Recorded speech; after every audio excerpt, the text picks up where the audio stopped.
নমস্কার বন্ধুরা, সোজা বাংলায় রাজনীতির খবর আমার ছোট্ট ইউটিউব চ্যানেল এবং পবিত্রতে আপনাদের সকলকেই স্বাগত।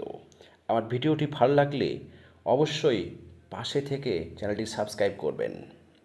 আজকের আমার এই ভিডিওর আলোচনার মুখ্য বিষয় হচ্ছে ভাষা নিয়ে সংঘাত। ভাষা নিয়ে অর্থাৎ বাংলা ভাষার কথাই বলছি। আমাদের রাজ্যে মূল ভাষা বাংলা ভাষা, সেই বাঙালির সুবাদে বাংলা ভাষা নিয়ে ভারতের মধ্যে বিভিন্ন রাজ্যে দেখা গিয়েছে চাপানুতর। এই ভাষাকে যারা কথা বলছে তাদেরকে নাকি শুনছি বাঙালি যারা বাংলা ভাষায় কথা বলে, বাংলা ভাষার কথা বলা নিয়ে আপত্তি সেই সমস্ত বিজেপি শাসিত রাজ্যে। বাংলা ভাষায় কথা বললেই নাকি বাংলাদেশে পাঠিয়ে দেওয়ার হুমকি দেওয়া হচ্ছে, তাকে বাংলাদেশি বলে দাগিয়ে দেওয়ার চেষ্টা চলছে। ভাষা নিয়ে সংঘাত মহারাষ্ট্রেই থেমে নেই। অসম পশ্চিমবঙ্গের মুখ্যমন্ত্রীর বাকযুদ্ধ। কে কী বলেছেন?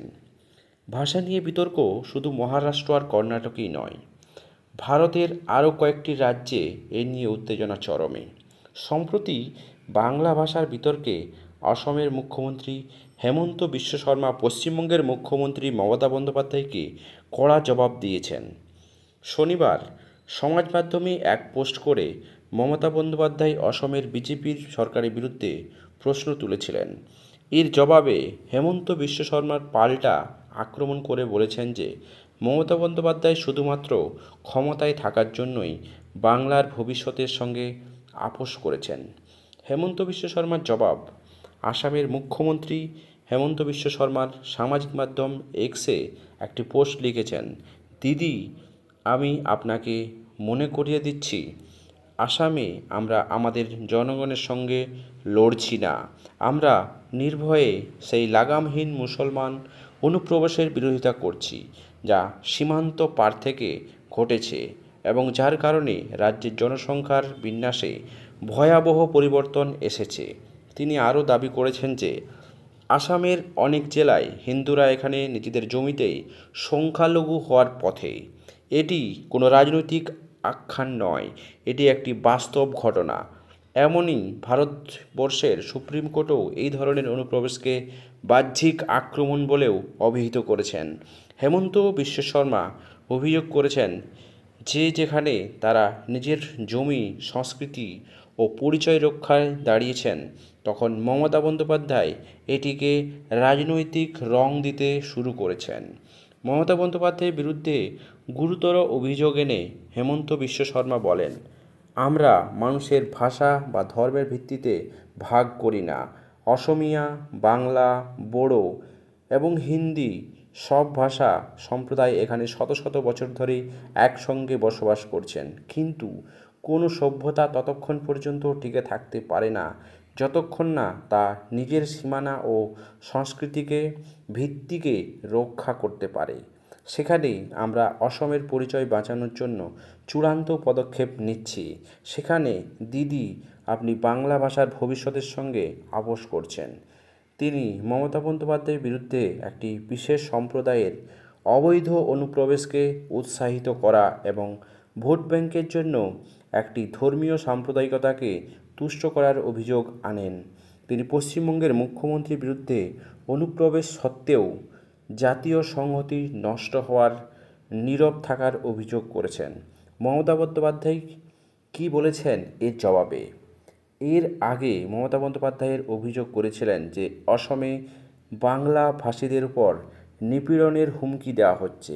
তিনি একটি পোস্টে বলেছেন, সমস্ত ভাষা ও ধর্মের ভিত্তিতে আমি শ্রদ্ধা রেখে শান্তিপূর্ণভাবে সহাবস্থানকারী নাগরিকদের তাদের নিজস্ব মাতৃভাষা ধরে রাখার জন্য নিপীড়নের হুমকি দেওয়ার বৈষম্যমূলক ও অসাংবিধানিক।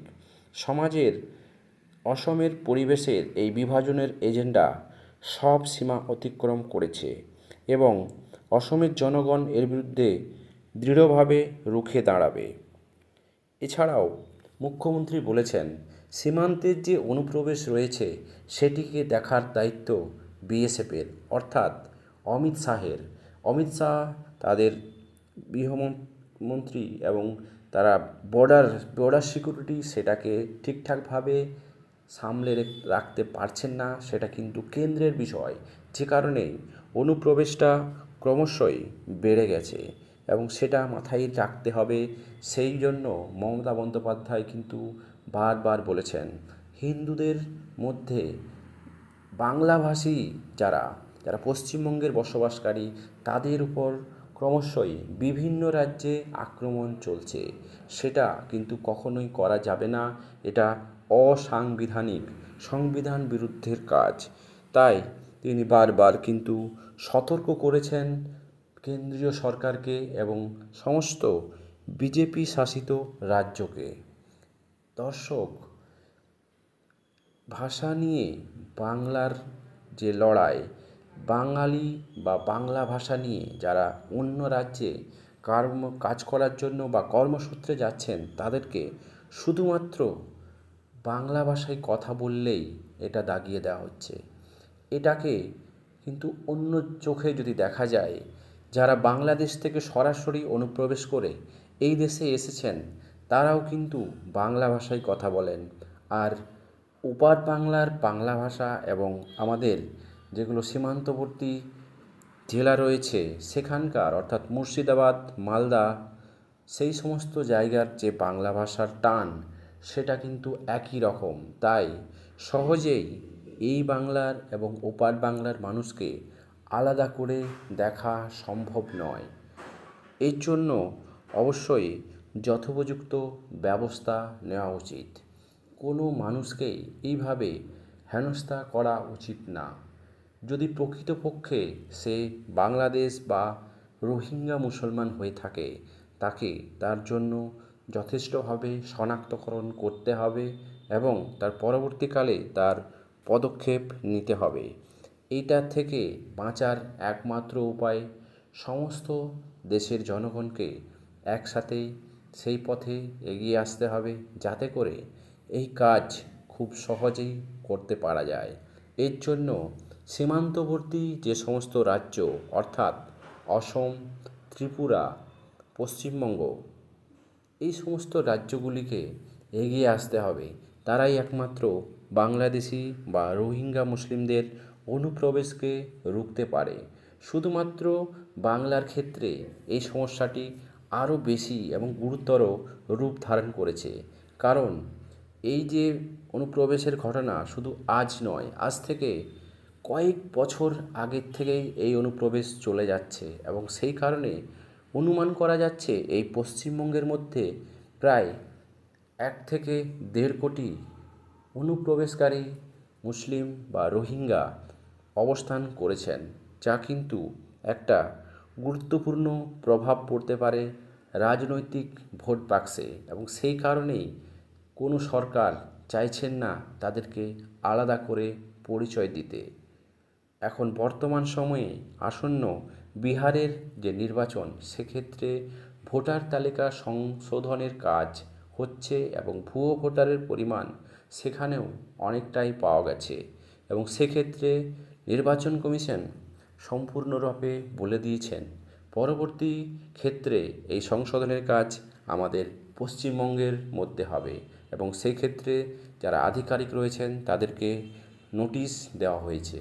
পরবর্তী এই পদক্ষেপটি খুব তাড়াতাড়ি পশ্চিমবঙ্গের মধ্যে কিন্তু শুরু হতে চলেছে। এখন দেখার বিষয় আগামী দিনে এই ধরনের যে ভোটার তালিকা সংশোধনের কাজ সেটা বঙ্গের রাজনীতির পরিবেশের মধ্যে কতটা প্রভাব ফেলে সেটা এখন দেখার বিষয়। দর্শক, এই যে